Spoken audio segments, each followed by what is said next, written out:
বলছিলেন যে মানে এটা একটা অনন্য উদ্যোগ।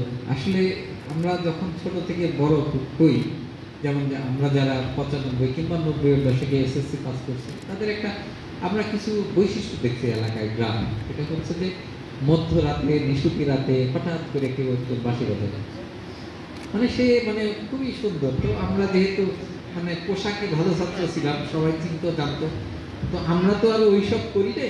তবে বংশী বাদকের প্রতি মানে আমার খুব খুব ভালো একটা মানে মানে কি বলে লোভ, মানে ঈর্ষা আছে, যেটা না পারার ঈর্ষা। ইস, আমি যদি বাঁশি বাজাতে পারতাম। তো ওই একটা কথা আছে, যে গুণটা মানুষ নিজে পারে না, সেই গুণটা নাকি তাকে মানে সমজদার করে। তা আমি বংশী বাদকের খুব বড় একজন সমজদার আমি মনে করি। যে বাঁশির যে সুরটা, যেটা আপনাদের কিছু না বললাম, যে খুব নির্জন রাত, মানে রাত জেগে পড়ালেখা করতেছি, হঠাৎ করে আমার এক ফ্রেন্ড, সে আমি জানলাম যে ও বাঁশি বাজাইতেছে। ও হয়তো কোনো একটা ক্ষেতের ধারে কিংবা খালের পারে সুন্দর একটা বাঁশির টান দিছে, যে আমায় এত রাতে কেন ডাকবি। তো তখন থেকেই মনে হইতো আসলে যে বাঁশি বাদক খুব গুরুত্বপূর্ণ একটা ভালো একটা শিল্প মাধ্যম। কিন্তু যখন বড় হলাম, দেখলাম যে যে আমাদের এই যে এত পরিমাণ যান্ত্রিক সুর করার যে যন্ত্রপাতি বেড়েছে, যে আমাদের যে এই বাঁশি যে একটা অসাধারণ প্রতিভা, অসাধারণ একটা যন্ত্র, সেই যন্ত্রের মাধ্যমে সঙ্গীত চর্চাটা একেবারেই কমে গেছে। তখন আমার মনে হইতো যে যদি আমি কোনোদিন মানে এইরকম কোনো ধরনের দায়িত্ব পাই, তাহলে করে আমি এই কাজটা করার চেষ্টা করব। তো এই ধরনের উদ্যোগ আমি প্রথমে নেওয়ার চেষ্টা করছি আমি যখন ইউএনও ছিলাম, কিন্তু ওই অঞ্চলে ওইভাবে সাড়া পাইনি, এটা সম্ভব হয় নাই। আমার আর একটা ইউনোকালীন থাকাকালীন সময় আমার আর একটা অতৃপ্তি আছে। আমি একটা চা বুকের জন্য একটা গ্যালারি করতে চাইছিলাম পাহাড়ের উপরে। আমি যে জায়গায় ইউএনও ছিলাম সেটা পাহাড়ি এলাকা ছিল, খাগড়াছড়ি, মহলছড়ি।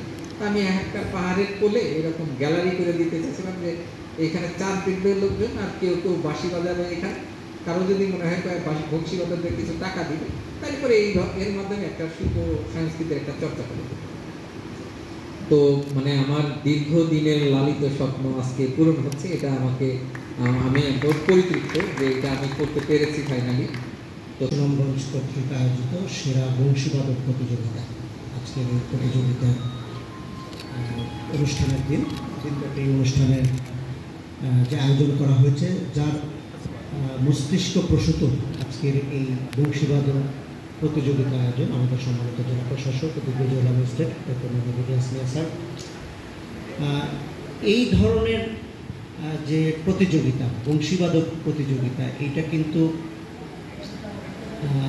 আমি আমার এই চাকরি জীবনে কোথাও কখনো জেলা প্রশাসনের আয়োজনে করা হয়েছে এরকম আমার মনে পড়ছে না।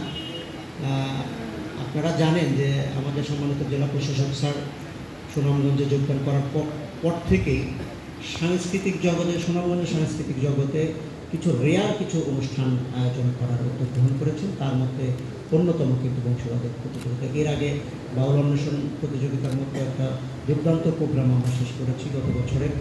আমরা যাত্রাপালা, হারিয়ে যাওয়া একটা শিল্পী, সেটা করা হয়েছে। বিভাগীয় নৃত্য প্রতিযোগিতা, সেটাও করা হয়েছে সুনামগঞ্জে। মানে কিছু বিরল অনুষ্ঠান কিন্তু উপহার দেওয়া হয়েছে জেলা প্রশাসক স্যারের। কথা বলছিলাম স্যার আপনার কাজগুলো নিয়ে, অনেকগুলো কাজ যেগুলো উত্তর প্রজন্মের কাছে দৃষ্টান্ত হয়ে থাকবে। আর্ট ক্যাম্প, এটা অনন্য একটি উদ্যোগ ছিল স্যার মধ্যে। আমি আহ্বান করছি আজকের মাননীয় উদ্বোধক মাননীয় জেলা প্রশাসক সুনামগঞ্জ স্যারকে অনুরোধ করছি উদ্বোধনী